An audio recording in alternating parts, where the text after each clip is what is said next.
پھر ہم نے اس کو اپر ہاؤس یعنی سینٹ میں لے گئے. سینٹ میں ہمارے صرف ایک ووٹ تھا. اب میں آپ سے سوال کرنا چاہتا ہوں کہ چاروں صوبوں نے ہمیں 2/3 اکثریت سے ہمارا آئین پاس کر دیا، یعنی صوبہ بنا دیا. اور وہ انہوں نے اس وقت نام رکھا تھا جنوبی پنجاب، اور ایک صوبہ کا انہوں نے وہ پاس کر دیا. اور اس وقت مسلم لیگ جو تھی انہوں نے ابسٹین کیا، وہ غیر حاضر ہو گئے. ان کی غیر حاضری کے باوجود 2/3 اکثریت ہم لے گئے. اگر میرے پاس 2/3 میجورٹی اسمبلی میں ہوتی تو صوبہ ایک دن میں بن چکا تھا، مگر انہوں نے کوآپریٹ نہیں کیا.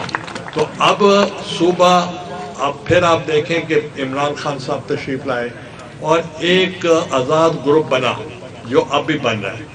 اس میں یہ کہا گیا کہ ہم اس کو ووٹ دیں گے جو ہمارے سرائیکی خطے کی محرومیوں کو دور کرے گا اور صوبہ بنائے گا. تو عمران خان صاحب نے کہا کہ میں بناؤں گا، اور وہ سارا جو صوبہ محاذ اتحاد تھا وہ ضم ہو گیا پی ٹی آئی کے اندر. اب میں آپ سے سوال کرتا ہوں کہ جب انہوں نے ووٹ ان کو دیا تو پھر صوبہ انہوں نے کیوں نہ بنا سکے؟ وہ یہ کہتے تھے کہ ہم سے تعاون نہیں کیا گیا. تو پاکستان پیپلز پارٹی کا تو ریکارڈ تھا کہ انہوں نے کیا تھا، اور تمام جو نیشنلسٹ جماعتیں تھیں یا چھوٹی جماعتیں تھیں، جو بلوچستان کی جماعتیں تھیں، کے پی کی جماعتیں تھیں، سندھ کی جماعتیں تھیں، سب نے اس کی سپورٹ کی. اس لیے 2/3 میجورٹی کے ساتھ ہم نے ایکٹ آف پارلیمنٹ بنا لیا.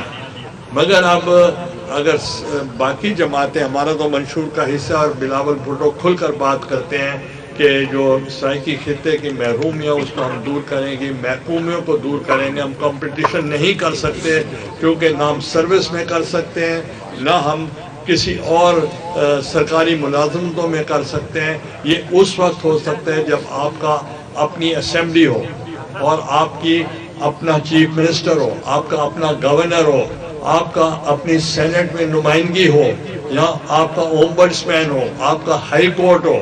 یہ اگر ہوگا سیکریٹریٹ تو پھر ہم خود بنا لیں گے. وہ پہلے یہ کرتے ہیں کہ کارٹ بیفور دا ہارس، کہتے ہیں کہ سیکریٹریٹ بن گیا. سیکریٹریٹ تو بن گیا، صوبہ کب بنے گا؟ ہم کہتے ہیں کہ صوبہ بنے، سیکریٹریٹ ہم بنا لیں گے. یہ میں آپ سے پوچھنا چاہتا ہوں کہ جب پاکستان بنا تھا تو دارالخلافہ قائد اعظم صاحب نے کون سی جگہ پہ دیا تھا؟ کراچی. پھر اس کے بعد اسمبلی ہی مجاز ہے، انہوں نے اسلام آباد کو بنا دیا. تو صوبہ بن جائے، باقی چیزیں ہم خود کر دیں گے. مگر یہاں یہ الٹ ہے کہ مسجد بنی نہیں، وہ چکے پہلے آ گئے. گیلانی صاحب 2 دن باقی رہ چکے ہیں جلسے میں، تو کیا پیپلز پارٹی ملتان میں اپنے ہی جلسے کا ریکارڈ توڑنے جا رہی ہے، اور کارکنوں کو کیا پیغام دینا چاہیے؟ دیکھیں، میں نے ہمارے 2-3 میٹنگز ہو چکی ہیں. ہم نے کارکنوں کی میٹنگ بھی کر لی ہے، تمام آفس بیرر کی بھی کر لی ہے. چونکہ پہلے ہم پورے ڈویژن کا کر رہے تھے، اب ہر ضلع میں اپنا اپنا جلسہ ہو رہا ہے. بلاول صاحب مظفر گڑھ میں بھی، کوٹ ادو میں بھی، بہاولپور میں بھی، رحیم یار خان میں بھی ان جلسے کر چکے ہیں. اب ہم صرف ملتان ڈسٹرکٹ کا کریں گے، اور انشاءاللہ ہمارے جو کینڈیڈیٹس ہیں خاصے اپنے الیکشن کمپین میں مصروف ہیں. مگر میں نے ان کو کہا ہے کہ آپ کی الیکشن کمپین اس میں بہتر انداز میں ہوگی جب بلاول بھٹو صاحب آئیں گے اور مینیفیسٹو کا اعلان کریں گے. اور میں پھر شکریہ ادا کرتا ہوں اپنا ڈاکٹر جاوید صدیقی صاحب کا کہ چھوٹا کام نہیں کرتے، ہر وقت بڑا کام کرتے ہیں. انہوں نے ہمیں سب کو اکٹھا کیا ہے. بہت بہت مہربانی.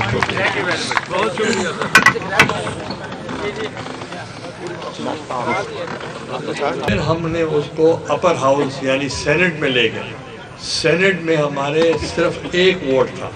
اب میں آپ سے سوال کرنا چاہتا ہوں کہ چاروں صوبوں نے ہمیں 2/3 اکثریت سے ہمارا آئین پاس کر دیا، یعنی صوبہ بنا دیا. اور وہ انہوں نے اس وقت نام رکھا تھا جنوبی پنجاب، اور ایک صوبہ کا انہوں نے وہ پاس کر دیا. اور اس وقت مسلم لیگ جو تھی انہوں نے ابسٹین کیا، وہ غیر حاضر ہو گئے. ان کی غیر حاضری کے باوجود 2/3 اکثریت ہم لے گئے. اگر میرے پاس 2/3 میجورٹی اسمبلی میں ہوتی تو صوبہ ایک دن میں بن چکا تھا، مگر انہوں نے کوآپریٹ نہیں کیا. تو اب صوبہ، اب پھر آپ دیکھیں کہ عمران خان صاحب تشریف لائے اور ایک آزاد گروپ بنا جو اب بھی بن رہا ہے. اس میں یہ کہا گیا کہ ہم اس کو ووٹ دیں گے جو ہمارے سرائیکی خطے کی محرومیوں کو دور کرے گا اور صوبہ بنائے گا. تو عمران خان صاحب نے کہا کہ میں بناؤں گا، اور وہ سارا جو صوبہ محاذ اتحاد تھا وہ ضم ہو گیا پی ٹی آئی کے اندر.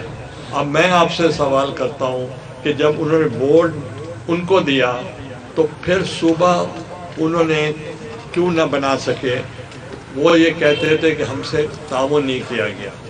تو پاکستان پیپلز پارٹی کا تو ریکارڈ تھا کہ انہوں نے کیا تھا، اور تمام جو نیشنلسٹ جماعتیں تھیں یا چھوٹی جماعتیں تھیں، جو بلوچستان کی جماعتیں تھیں، کے پی کی جماعتیں تھیں، سندھ کی جماعتیں تھیں، سب نے اس کی سپورٹ کی. اس لیے 2/3 میجورٹی کے ساتھ ہم نے ایکٹ آف پارلیمنٹ بنا لیا.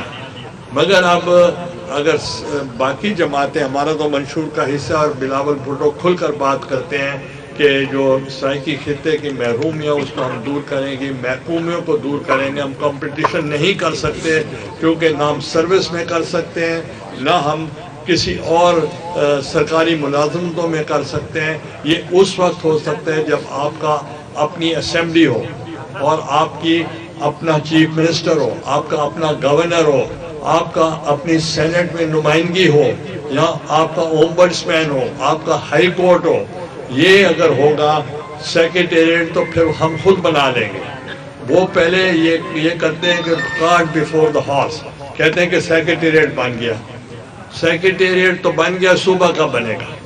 ہم کہتے ہیں کہ صوبہ بنائیں، سیکریٹریٹ ہم بنا لیں گے. یہ میں آپ سے پوچھنا چاہتا ہوں کہ جب پاکستان بنا تھا تو دارالخلافہ قائد اعظم صاحب نے کون سی جگہ پہ دیا تھا؟ کراچی.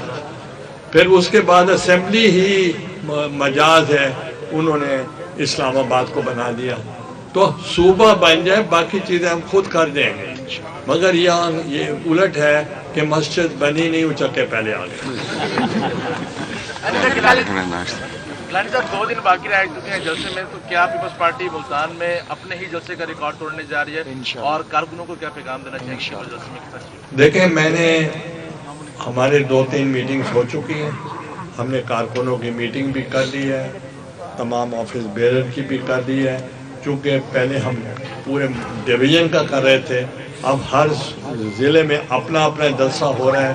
بلاول صاحب مظفر گڑھ میں بھی، کوٹ ادو میں بھی، بہاولپور میں بھی، رحیم یار خان میں بھی ان جلسے کر چکے ہیں. اب ہم صرف ملتان ڈسٹرکٹ کا کریں گے، اور انشاءاللہ ہمارے جو کینڈیڈیٹس ہیں خاصے اپنے الیکشن کمپین میں مصروف ہیں. مگر میں نے ان کو کہا ہے کہ آپ کی الیکشن کمپین اس میں بہتر انداز میں ہوگی جب بلاول بھٹو صاحب آئیں گے اور مینیفیسٹو کا اعلان کریں گے. اور میں پھر شکریہ ادا کرتا ہوں اپنا ڈاکٹر جاوید صدیقی صاحب کا کہ چھوٹا کام نہیں کرتے، ہر وقت بڑا کام کرتے ہیں. انہوں نے ہمیں سب کو اکٹھا کیا ہے. بہت بہت مہربانی. شکریہ.